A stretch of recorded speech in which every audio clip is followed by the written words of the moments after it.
Samajwadi party ने रामजी लाल सुमन के मामले को आंदोलन में तब्दील कर दिया है। बीजेपी के लिए करणी सेना एक बड़ी आफत का सबब बन गई है। रामजी लाल सुमन का आंदोलन अब समाजवादी पार्टी यूपी के ज़िले में लेकर के जा रही है और उसका पूरा इरादा ये है कि इस मामले को ठाकुर बनाम दलित के पर्सपेक्टिव में तब्दील कर दिया जाए और ये सामने रखा जाए कि किस तरह से योगी सरकार ठाकुरों के हक में खड़ी है और दलितों की लड़ाई समाजवादी पार्टी लड़ रही है।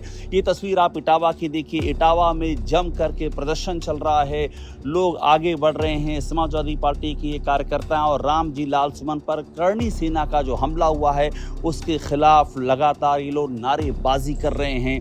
इटावा की ये तस्वीर आपको अलग अलग यूपी के ज़िलों में दिखेगी। ये आपको श्रावस्ती में दिखेगी, ये आपको कन्नौज में दिखेगी, ये आपको सीतापुर में दिखेगी और भी दूसरे ज़िलों में दिखेगी। समाजवादी पार्टी का इरादा बहुत ही साफ है, इस तरह से इस पूरे आंदोलन को खड़ा कर लेना कि 2027 की लड़ाई में दलित वोटों का ये सबसे मजबूत आंदोलन हो जाए और दलित वोट बीजेपी की झोली से खिसक करके समाजवादी पार्टी की झोली में आ जाएं। तो रामजी लाल सुमन को समाजवादी पार्टी ने एक आंदोलन बना दिया है। ये तस्वीरें इटावा की हैं। इसके बाद चलते हैं श्रावस्ती में भी समाजवादी पार्टी का वैसा ही ज़बरदस्त प्रदर्शन दिखाई दिया।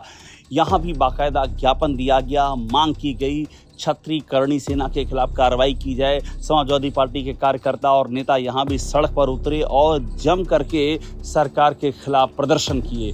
ये आज श्रावस्ती का संगठन, माननीय विधायक जी, जिला अध्यक्ष जी, तमाम समाजवादी पार्टी के सभी सम्मानित पदाधिकारी साथियों के द्वारा हम लोग धरना प्रदर्शन का काम करके और एक ज्ञापन राष्ट्रपति महोदया के नाम से, राज्यपाल महोदया के नाम से हम लोग देने का काम कर रहे हैं और हम लोगों की बात को सरकार तक पहुंचाएं और ऐसे लोगों के ऊपर कार्रवाई करने का काम सरकार करे, यही हम लोगों की मांग है। श्रावस्ती के बाद अब सीतापुर की तस्वीर देखिए। सीतापुर में भी जम करके समाजवादी पार्टी के कार्यकर्ताओं ने विरोध किया, प्रदर्शन किया, जिला मुख्यालय पर किया और अलग अलग तहसील में, गांव में भी इस आंदोलन को धार देने की कोशिश की गई।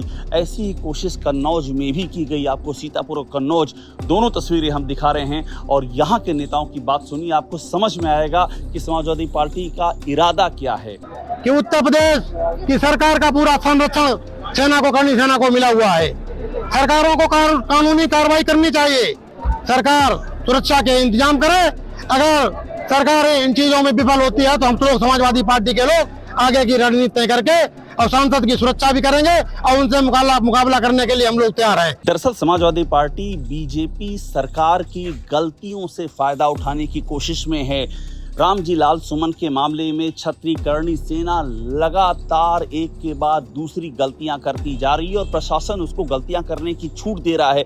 अभी हाल ही में आगरा के सांसद रामजी लाल सुमन जब अलीगढ़ में जा रहे थे तो उनकी गाड़ी के आगे टायर फेंके गए और ये घटना किसी बड़े हादसे में भी तब्दील हो सकती थी। इस मामले में प्रशासन ने कुछ लोगों को गिरफ्तार किया करणी सेना से जुड़े हुए और उनको पट से जमानत दे दी गई। इसके पहले करणी सेना के लोग लगातार ये बातें कहते रहे कि रामजी लाल सुमन की हड्डी तोड़ कुटाई करेंगे।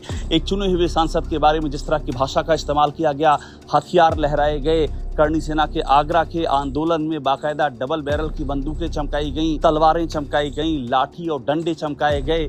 ये सब देखते हुए समाजवादी पार्टी ने ये इरादा कर लिया है कि वो इस आंदोलन को और भी ज़्यादा गहरा करेगी।